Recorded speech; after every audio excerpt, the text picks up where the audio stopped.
Have you ever felt frustrated trying to gain weight and muscle where no matter how much you think you're eating, the scale just won't budge? Maybe you've been told just eat more, but you feel stuffed and sick every time you try. Or maybe you're dealing with certain dietary restrictions that seem to make everything harder. Today, I'm giving you 12 specific strategies that make eating more calories not just doable, but actually enjoyable. You'll learn exactly how to break through your plateau without force-feeding yourself or feeling miserable. These are proven methods that work whether you're 20 or 70, whether you have dietary restrictions or not. So if you've struggled to gain weight and build muscle, stick around. You're about to learn exactly how to make it happen.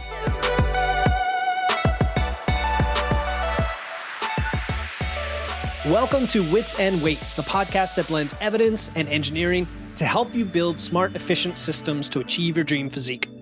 I'm your host, Philip Pape, and today we're tackling a challenge that doesn't often get enough attention: how to actually eat enough calories to support muscle growth. I want to give a special shout out to Jim from Wayne, Michigan, who inspired today's episode. He sent in a text message and he wrote, "Hey, Philip, I've been listening to your Wits and Weights podcast for about 6 months. It's great. I realize that the majority of people want to lose weight. I've been skinny my entire life, 5'9", 140 pounds. I'm still active. I play in an over 70 ice hockey league once a week. I was diagnosed with celiac disease 20 years ago. Not fun, but it could be worse. I know I need to be in a calorie surplus, but I usually struggle to eat 2,000 calories a day. Could you please do a full-length podcast on how to gain weight and muscle?" So thank you, Jim. This is exactly the kind of specific problem or challenge that I want to hear from you as listeners about so I can deep dive into it on the show. And while we recently covered some fundamentals of gaining weight to improve your body composition, that was episode 257 at the end of 2024. I'm going to link that in the show notes. Today, we're going to focus specifically on 12 strategies to get the calories in, just to be able to eat them all when you struggle with appetite or dietary restrictions. And by the way, this could apply to anyone at any calorie level, not just Hardgainers. So even if you're, say, a woman who's trying to get back to maintenance for the first time and you feel like it's too many calories, these strategies can still apply. So before we get into it, though, you might be wondering, okay, that's great, but why do I even want the calories in the first place? How do I build muscle? What is the strategy there? For that, I'm going to ask you to download a free guide that I have called Muscle Building Nutrition Blueprint. And that's going to give you the exact steps for doing that, for setting up your muscle building phase, from the optimal surplus and rate of gain to the macros to what to track, and even a specific example of a real bulk. So click the link in my show notes or go to witsandweights.com/muscle to download that free guide, and that'll set up your muscle building phase for success. And then when you're running that, you'll say, okay, now let me listen to this episode to understand how to get all that food in because it's not working for me quite yet. All right, so I'm going to break down these 12 strategies into 3 sections. First, we're going to cover 4 strategies to add calories without feeling stuffed. Then 4 strategies for the timing and habits that could make eating easier. And then finally, 4 strategies to implement it sustainably. So let's start with adding calories without feeling stuffed. Strategy number 1 is pretty straightforward, and that is adding calorie-dense foods to your meals.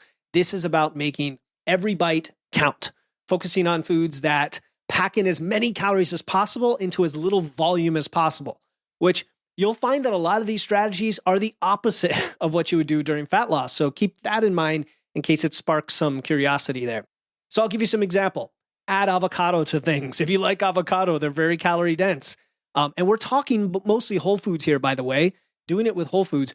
Obviously, you can add in processed foods, and we're going to touch on that occasionally here, but there are calorie dense whole foods. So avocado, egg sandwiches, you can drizzle olive oil over just about anything, but I'm thinking vegetables or rice. You know, when you're making rice, add olive oil in there, or a tablespoon of olive oil is 120 calories.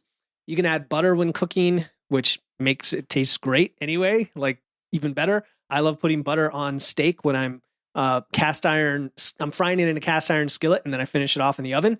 Always keep in mind saturated fat intake, of course, but again, we're trying to get more calories here. And then nuts and seeds, incorporating them into everything. You can put them in salads, you can put them as a side, you can eat them straight up. And, remember that fat as a macro has more than twice as much calorie density as protein and carbs. It has 9 calories per gram instead of just 4 for the others. So take advantage of that macro. So that's number one, is calorie dense foods. Strategy number two is to incorporate liquid calories. All right. Liquids just don't fill you up like solid food. There's a reason for that. They are effectively pre-digested. If you think that's gross, I'm sorry, but that's when we're having liquid anything that would normally be a food, you're taking a step out of the process, and so you're able to eat more of it. So we're thinking shakes, smoothies, whatever. And honestly, I'm not going to be giving you a million recipes here, but a base of some beverage like whole milk has a lot of calories. I love whole milk just in general. When you're trying to gain weight, goes down easy. And then there's brands like Fairlife that have higher protein, and Fairlife chocolate milk that has even more calories. So whole milk, a banana, some peanut butter. So that's our calorie density right there. A couple tablespoons of peanut butter. So let's see, 150 calories for the milk, 100 calories for the banana, 200 calories for the peanut butter, and then whey protein. Even a scoop of whey protein is 120. So that's over 500 calories that you can drink in just minutes. Okay. And if you have dietary restrictions like Jim's celiac disease, just make sure it's gluten-free. Okay. Strategy number three is adding extra calories to existing meals by just enhancing what you already eat with some smart swaps. So like cooking eggs right in a slab of butter instead of using a spray, just to make sure you add those calories. Adding an extra slice of cheese to your sandwich, mixing nuts into your oatmeal, using coconut milk in whether it's a curry or a soup, something like that. So that's a very simple one of just like seeing how you can add calories that are almost unnoticeable and don't really fill you up in any way to existing meals.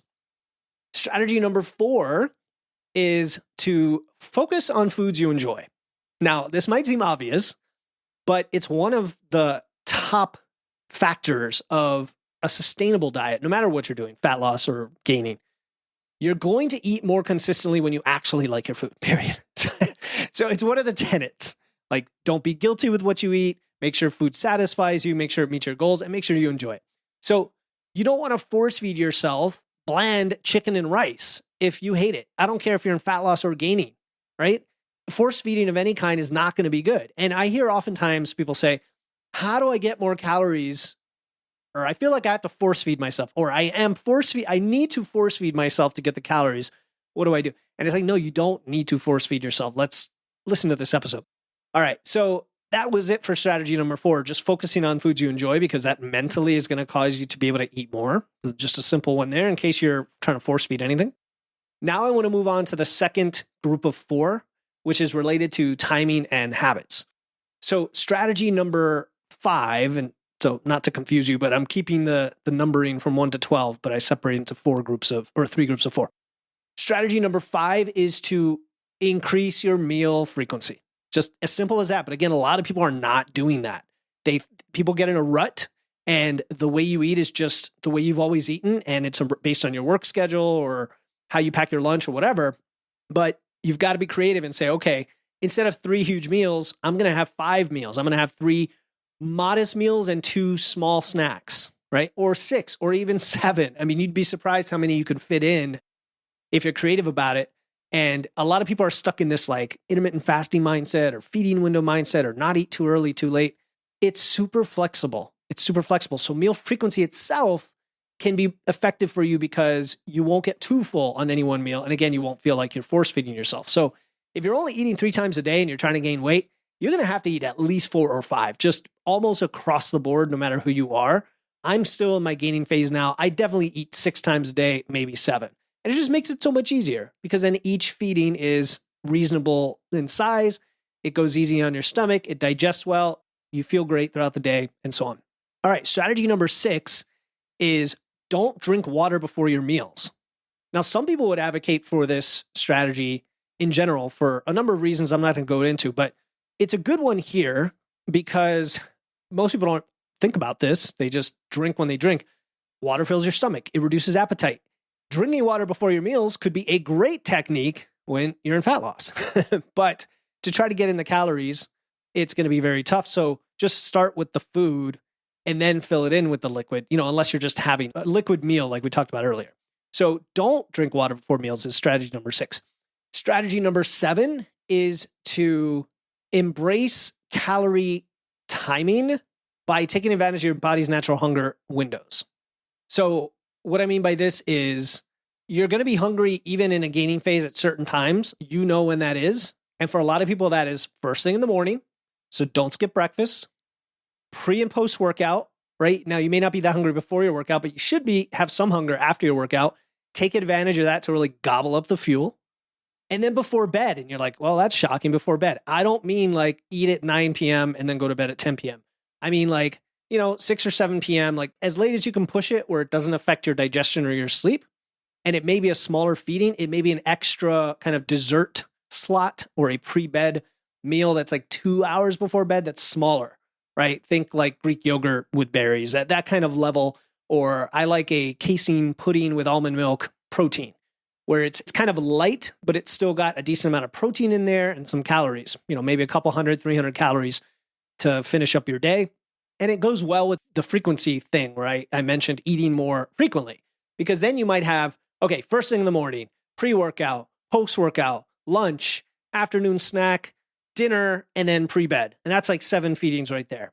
And that's on a training day. Maybe on a rest day, you have 1 fewer feeding, and then you have to just be aware of the fact that you need more calories per feeding. All right, strategy number 8 is to make your food more appealing, visually and socially, I would say. We naturally eat more when food looks good, right?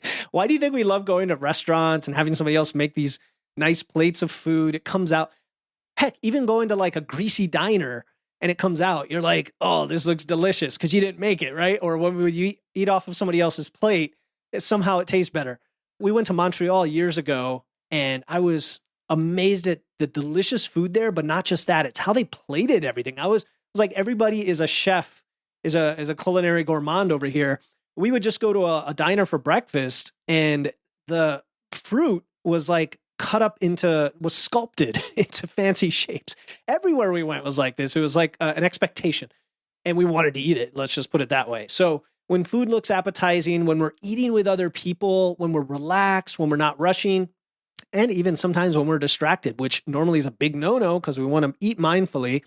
But when we're talking about a positive distraction, I'll say, like eating with our family at the dinner table, we can potentially eat more that way. So how you take advantage of that is obviously, besides going to restaurants, when you're at home, is the food just looking good, being food that you enjoy, being a good, interesting combination, fun recipes, and eating with other people and making sure to kind of load up on the food when you're doing that, because that's kind of tricking yourself to eat more without realizing it, if you will.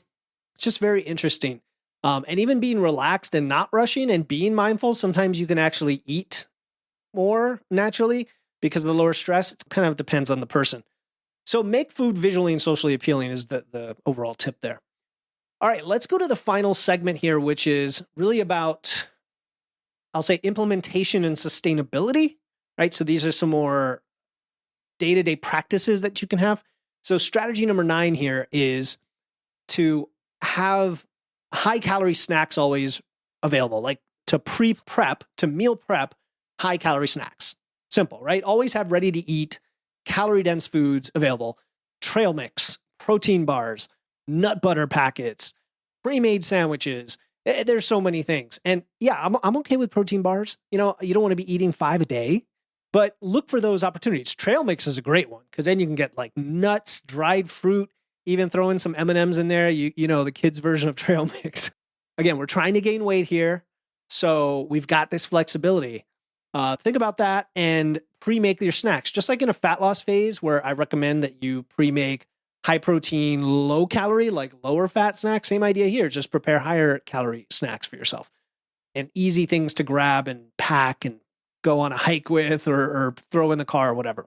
All right. That brings us to, we got 3 strategies left. Strategy number 10 is to sneak calories into drinks. So we talked about sneaking calories into food earlier. This is really when you have a drink that you're already having, like coffee, have it with whole milk. Now, if you like your coffee black, and that's just how you drink your coffee, but a lot of us put cream or something in there, put the most calorie dense thing in there now, right? Put whole milk or put heavy cream in there, actually. Almost, I don't want you to go bulletproof coffee because I don't like that huge amount of MCT oil in there. but that's a high calorie beverage. Protein shakes made with whole milk instead of water or almond milk. Having juice is okay occasionally, right? Between your meals, combining this with the liquid thing that we mentioned earlier. So just sneaking calories into everyday drinks that you already drink. Now, I wouldn't want to go to like regular soda, for example. I'm not going to go that far. It's more of, I'll say, whole food type additions to what you already drink. Actually, tea works for that as well. My wife loves having milk with tea, kind of British style. I actually joke with her. I'm like, oh, are you having some tea with your milk? So, and she knows that, and it tastes great. So I get it. All right. Strategy number 11 is to plan your meals around fats, because fats are the most calorie dense. I want you to build meals around them. So salmon with butter sauce, pasta with cream-based sauce, nut-crusted chicken or fish, meaning what I mean by that is, unlike the earlier tip of just like adding fat, this is making sure that you pick meals and recipes that are fat-centric, that are fatty, that are rich. You're like, oh, that's what I'm hearing on this podcast is very interesting, right? Because it kind of flies in the face of sometimes what you think about with nutrition advice, but it's about your goals. It's about your context. We're trying to get more food in here. So enjoy the rich foods, eat like the French, let's say, right? Whole eggs are great during this time. So think about fat-centric meals as opposed to the protein and carbs, because you're probably going to get enough protein anyway if you're already there when you're not gaining. And then the fats are where the calories come, and then the carbs are everything else. Your carbs shouldn't be low unless you're deliberately on a low-carb diet, but people forget about the value of fats for increasing calories. Hi, my name is Shawnetta, and I want to give a big shout out to Philip of Wits and Weights. I discovered his podcast just a few short months ago, but I quickly realized how valuable his content is. With all the many fitness and nutrition influencers out in the world today, I often suffer from information overload. But Philip poses careful questions to his guests that get to the meat of the subject matter. While most everyone offers free guides to this and that, what I found most unique about Philip is his live training and weekly Q&A sessions. If I can't make it live, I can always catch the replay. I am very grateful to find someone I feel is so passionate and genuine to his purpose, while also being hands-on within the Wits and Weights online community. He is truly only a click away. Thanks, Philip, for all you do. And then the last strategy is to track and adjust by keeping it simple but systematic. And when you think of progressive overload for your calories, okay? First, you have to understand your baseline. How many calories do you actually need? Hopefully you're tracking and you know what your surplus is and you know what your maintenance calories are. So you know that you're burning, say, 2,600 calories and you're in a 300 calorie surplus, you're going to eat 2,900 calories and you feel stuffed when you eat even just a little bit above your maintenance. Well, aim for not quite the full amount on week one, right? Aim for 2,700 and then 2,800, then 2,900, right? Very simple thing. I do this with clients all the time. I give them a very achievable goal for the next couple of weeks before their next check-in so that we're not feeling like we're overreaching and feeling like we fail just because we didn't miss it.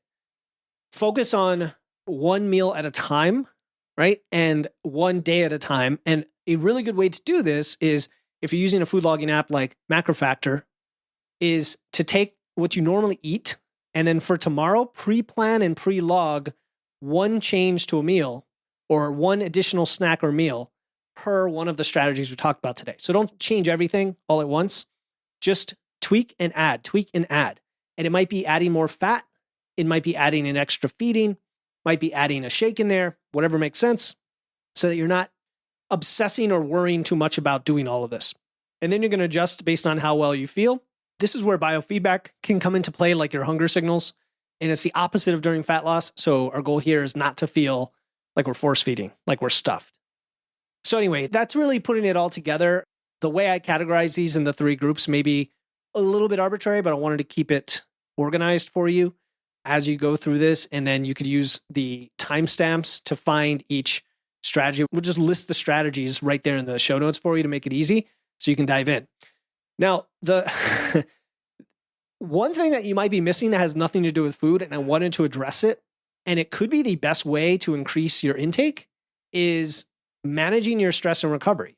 Just like during fat loss, when you're in a gaining phase, but you are chronically stressed or you're under recovered, right? That might be due to a lack of sleep, maybe overtraining, although that's not usually the issue. Your body actively suppresses your appetite and digestion. Now, I've told you many times the opposite, that it can cause you to have a higher appetite and actually overconsume. But remember, we're in the opposite. We're in the opposite world here, the mirror world, right? The alternate reality of gaining, where everything kind of flips on its head. And when you're really stressed, you may actually have trouble eating, and your digestion might be off, your gut health, things like that. And so sometimes if you can barely eat 2,000 calories and then you go on vacation and you relax, you're like, I had no problem putting away 3,000 plus calories a day without thinking about it. Why is that? It's because you're relaxed. You're not stressed. So it kind of goes both ways. And I want you to keep that in mind, which is great because it means we should always be striving to manage our stress and recovery that way. It's not like we have to change the principle during a gaining phase. So I want to just recap the 12 strategies for you just to reinforce in your mind real quick. I'm just going to list them. Number 1, calorie-dense foods. Simple, very high-level strategy. Number 2, liquid calories. Number 3, enhance your existing meals. Tweak them. Number 4, make sure you're eating things you enjoy. Number 5, add more meals or feedings. Increase your meal frequency. Number 6, don't drink water before meals. Number 7, use the eating windows that you are already hungry with, like first in the morning, after your workout, before bed, afternoon, whatever. Take advantage of those to add in the calories. Number 8, make sure it's visually and socially appealing when you're eating. Number 9, pre-plan or pre-prepare calorie-dense snacks, like think the trail mix, for example. Number 10 is to tweak your everyday drink that you already drink, like your coffee or tea, and add in some calorie-dense liquid to that, like heavy cream. Number 11 is to prioritize fatty foods in general. Just think of rich, creamy, fatty, nutty, cheese, all those things, prioritize those. And then the last one is to track and adjust systematically and use a form of progressive overload to kind of ease into this and work your way up.